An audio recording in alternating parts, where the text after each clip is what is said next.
On the news tonight, Southeast senators protest alleged marginalization in President Buhari's administration. On business, a federal government relocates Abeokuta train station. And on the foreign scene, Spain drops arrest warrant on former Catalan President Carles Puigdemont. Others. A very lovely evening to you. Thanks for joining us on Flagship News on Superscreen Television. I am Precious Amayu. We begin now with a report that a former deputy governor of the Central Bank of Nigeria, CBN, Tunde Lemo, has been appointed as chairman of the Federal Emergency Road Maintenance Agency, FEMA. President Muhammadu Buhari, in a letter seeking legislative approval, also appointed a new managing director and 6 members of the board of FEMA. Senate President Bukola Saraki read the letter at plenary. In accordance with provision of Section 2 of the Federal Roads Maintenance Agency Amendment Act 2007, I forward herewith the nominations of a chairman, a managing director, and 6 representatives drawn from each of the 6 geopolitical zones as members of the governing board of the Federal Road Maintenance Agency for confirmation by the Senate. Mr. Tunde Lemo, Chairman, and Nuruddin Abdurrahman Rafindadi, Managing Director, Buba Silas Abdullahi, Executive Director, Baba Gana Muhammad Ajib, Executive Director, Engineer Shehu Usman Abdullahi, Executive Director, Loretta Ngozi Chukwu Nagolu, Executive Director, Mujadu Stanley Dako, Executive Director, and Vincent Oladapo Kolawole, Executive Director. While hoping that the request will meet the usual expeditious consideration of the Senate, please accept, Mr. Senate President, the assurances of my highest esteem. Yours sincerely, Muhammadu Buhari. In accordance with provision of Section 2 of the Federal Roads Maintenance Agency Amendment Act 2007, I forward herewith the nominations of a chairman, a managing director, and 6 representatives drawn from each of the 6 geopolitical zones as members of the governing board of the Federal Road Maintenance Agency for confirmation by the Senate. Mr. Tunde Lemo, Chairman, and Nuruddin Abdurrahman Rafindadi, Managing Director, Buba Silas Abdullahi, Executive Director, Baba Gana Muhammad Ajib, Executive Director, Engineer Shehu Usman Abdullahi, Executive Director, Loretta Ngozi Chukwu Nagolu, Executive Director, Mujadu Stanley Dako, Executive Director, and Vincent Oladapo Kolawole, Executive Director. While hoping that the request will meet the usual expeditious consideration of the Senate, please accept, Mr. Senate President, the assurances of my highest esteem. Yours sincerely, Muhammadu Buhari. Meanwhile, senators from the Southeast have protested alleged discrimination by President Buhari in his appointment of heads of federal government departments, agencies, and parastatals, adding that the nominees were from a particular section of the country. The lawmakers raised points of order to ask the chamber to suspend further consideration and screening of nominees pending the presentation and adoption of the report by the Committee on Federal Character. I don't have problem with any particular part of Nigeria, but I have problem with the way government is directing its appointments. Over the last 2-3 weeks, we've had cause to either discuss this FEMA that has been announced today, or the NDIC, or the AMCO, or Federal Civil Service Commission. The heads of all these parastatals have come from one particular part of Nigeria. And this is completely unfair. We can't sit in this Senate and allow that to go on. So I believe we need to point it out to the federal government to ensure that every part of Nigeria is represented in the running of Nigeria. Mr. President, I am of the opinion that we should not continue with the screening, because it will be functus officio that for them, if they conclude everything, and we still come back and start talking about the issue. So if we want actually to do justice to all parts of the country, I am of the opinion, and strong of opinion, that we should keep everything in abeyance. In line with what was discussed and this one, I am moving and suggesting that we should step down this item until the Committee on Federal Character comes in and gives us give us a true picture, because we cannot have everything coming from one area. We are talking about federal character, so let's make it holistic, so that the federal character should come up like the army supporting the leader in a way that we we should look at the holistic full picture. If you look at this appointment that was made, there are some states, for instance, it is the turn of Ebonyi State that when you look at that appointment, the state that had not finished, they were then appointed again instead of appointing where the appointment was.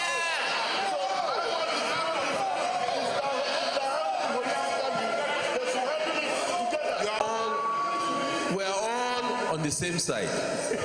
Nobody wants any injustice to any part of this country. But we all agree that at the moment we're just all speculating. It's not based on a document that we've all agreed on. I'm just asking a plea that let us get the document from federal character. If the document from federal character suggests what you are saying, then we hold action. But if it would be unfair, if the document from federal character does not support that, so all I want to appeal, we'll tell our chairman of federal character, bring a report on Tuesday. If the report on Tuesday suggests that TSP is right, then we will not consider this report. I give you a word on that. And if it's not, we will consider the report. I think this is only fair. Distinguished colleague, let us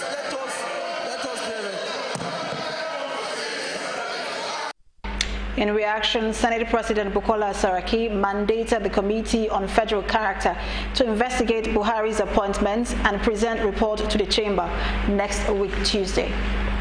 Away from that now to the 2019 election, the senator representing Bayelsa East in the Senate, Ben Bruce, has recommended a new pattern of voting ahead of the 2019 general elections.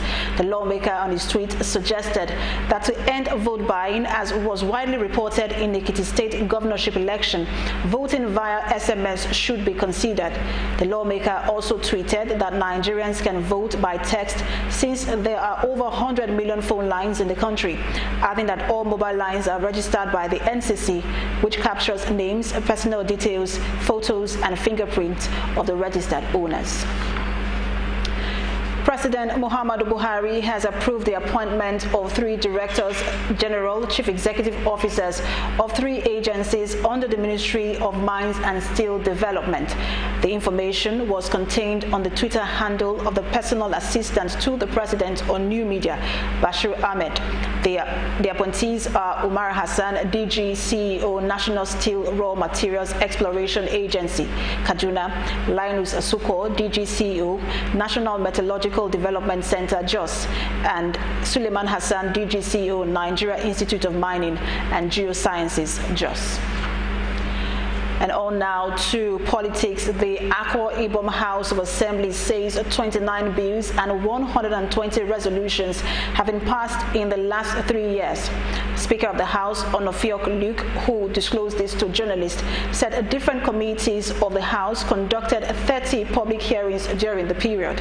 Luke said the bills include 15 private member bills out of 41 presented and 14 executive bills, with about 37 others currently at different legislative stages. According to him, the bill was passed to fast-track economic development and diffuse the dividends of democracy directly to the masses. On now to matters of national security. The special representative of the United Nations Secretary General for West Africa and the Sahel, Mohammed Ibi Chambers, says conflicts between herdsmen and farmers in Nigeria is becoming more sophisticated and deadlier. This came as 8 suspected kidnappers of the Chibok schoolgirls and 14 other makers of improvised explosive devices for the Boko Haram, including 3 commanders, were arrested and paraded at Borno Police Command in Maiduguri. Chambers, who is head UN Office for West Africa and the Sahel, UNOWA's Security Council, said the violence was a major security threat in the region, warning that it risks changing into terrorist attacks. He said in the Lake Chad Basin, the gains made by the Nigerian Armed Forces and the Multinational Joint Task Force has not stopped Boko Haram from remaining active in the region. Zamfara State Police Command has deployed its personnel after suspected bandits invaded some villages in the state. Commissioner of Police in the state, Kenneth Embrimson, disclosed this to journalists when he confirmed the attack. Abramson said a police patrol team responded swiftly to the distress call of attacks on Sikida and Giadi villages of Gidan-Goga district in Maradun local government area of the state. The police commissioner also said the bandits fled after killing 3 persons following the arrival of the security operatives. And still on the news, the All Progressives Congress APC in Rivers State has accused Governor Nyesom Wike of allegedly acquiring personal belongings with the state fund. APC chairman in the state, Flag Amatri, who disclosed this to journalists in Port Harcourt, lamented that never since the creation of the state has any governor recklessly acquired or built properties while in office the way Wike is doing. Flag Amatri called on President Muhammadu Buhari, the Economic and Financial Crimes Commission (EFCC) and the ICPC to investigate the source of money used by Wike in acquiring the sprawling properties on Ada George Road in Obiakpo local government area of the state. The party said Wike only succeeded in lavishing the state's resources in his 3 years as governor. Away from Rivers State now to Osun State, the All Progressives Congress APC in Osun State has announced a new date for the primary election, which will now hold on Friday, July 20. A statement issued and signed by the Director of Publicity, Research and Strategy of the party in the state, Kunle Oyatomi, said the postponement was due to unforeseen development. However, the party's National Publicity Secretary, Bolaji Abdullahi, in another statement said the Osun Congress Committee, headed by Zamfara State Governor Abdulaziz Yari, would meet with stakeholders of the party. Still on politics, the People's Democratic Party, PDP, has insisted that the Independent National Electoral Commission, INEC, purportedly altered the results of the Ekiti State governorship election. The National Working Committee, NWC, of the party, in a statement through their National Publicity Secretary, Kola Olagbondiyan, in Abuja, alleged that the Independent National Electoral Commission, INEC, doctored the results of the poll to favor the All Progressives Congress, APC. The opposition party claimed that apart from the purported discrepancies between the actual votes cast at the polling centers and the result released by INEC, there were evidence that the electoral umpire pulled down the original result from his database to accommodate the alterations. And now on wealth creation, some students in Yaba Local Council Development Area have been charged to focus more on building a better future. This appeal was made at a one-day empowerment program organized to enlighten students in the area on wealth creation through self-development. Some of you are referring to yourselves as area boys, shaku shaku, and all this nonsense. This self-hatred has to stop. You of exactly who you are. You are the descendants of kings, queens, and royalties. Great warriors.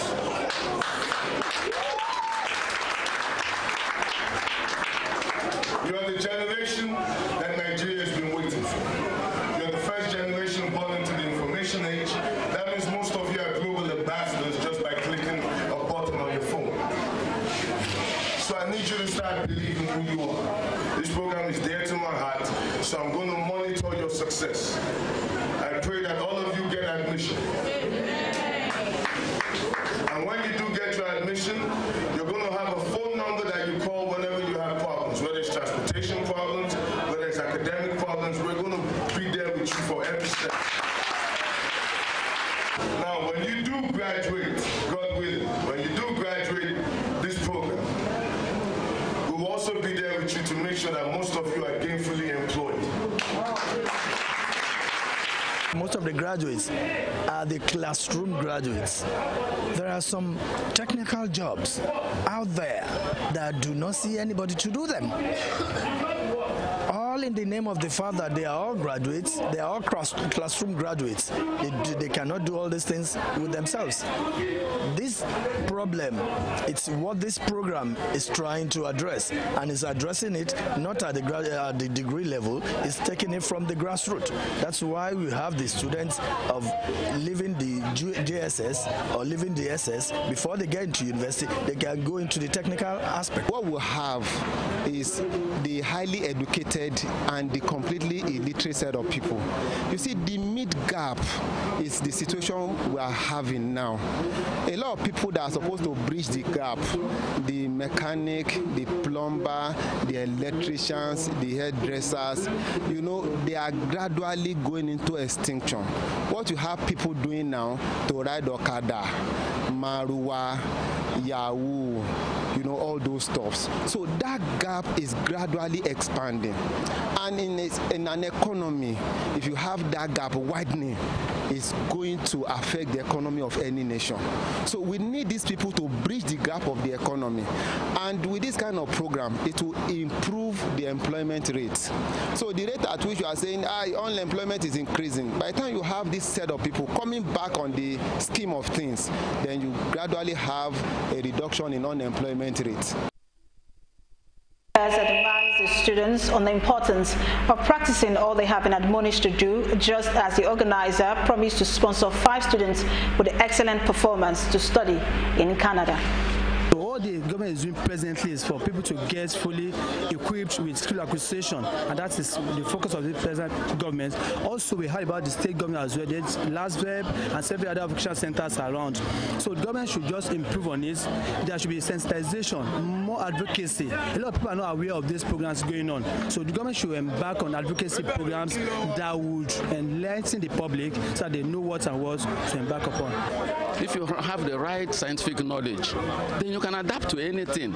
You can have skill and upskill yourself and get somewhere. It is only that you can contribute to national income.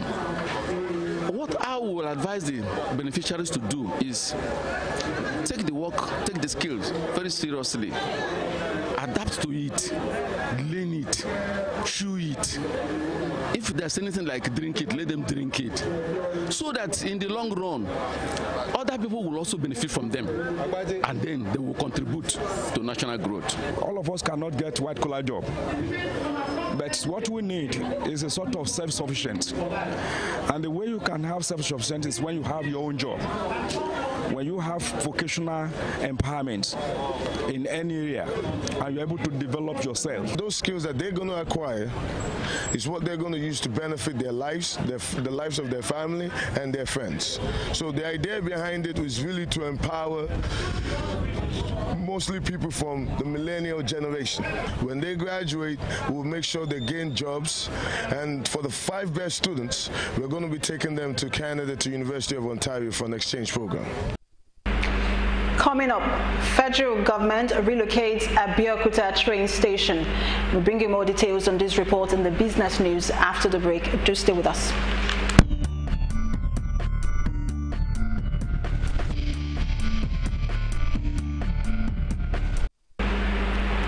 Welcome back. Thanks for staying with us. Now on the business scene, the federal government has relocated the Abeokuta train station for the proposed Lagos-Abeokuta rail project, earlier scheduled to be located at the Trade Fair Complex, Laderi, in Abeokuta, the Ogun State capital.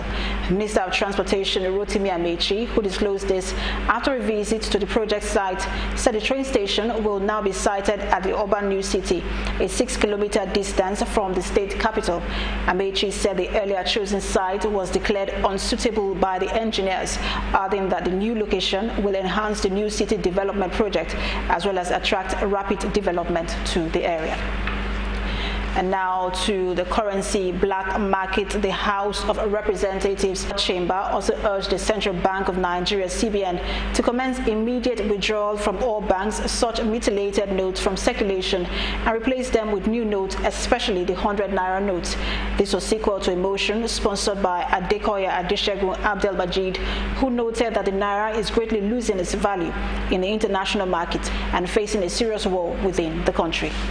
Worried that bacteria naturally breed and live in dirty environment and objects. Hence, dirty naira notes could pose serious health risk as they have been found to contain pathogenic parasites and bacteria and are therefore sources of infection as well as potential carriers of communicable diseases. Also worried that diseases such as nosocomial infections, human influenza virus, hepatitis A virus, and others have been found on some of these dirty Naira notes. Aware that as these notes stay longer in circulation, they gather dirt from one hand to the other. Abdel Majid also expressed worries that diseases such as nosocomial infections and human influenza have been found on some of the dirty notes. The Green Chamber therefore mandated the committees on legislative compliance and banking and currency to ensure strict compliance. Still ahead, Spain drops arrest warrants on former Catalan President Carles Puigdemont, others. We'll bring you more details on this and more after the break.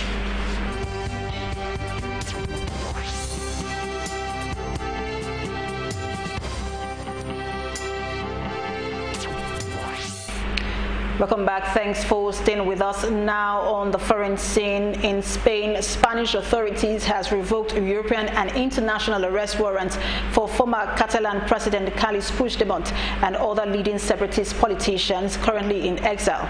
A Spanish judge, Pablo Larena, said the decision had been taken in response to a German court's refusal to allow Puigdemont's extradition to Spain on charges of rebellion over his role in Catalonia's controversial independence referendum last October. European and international arrest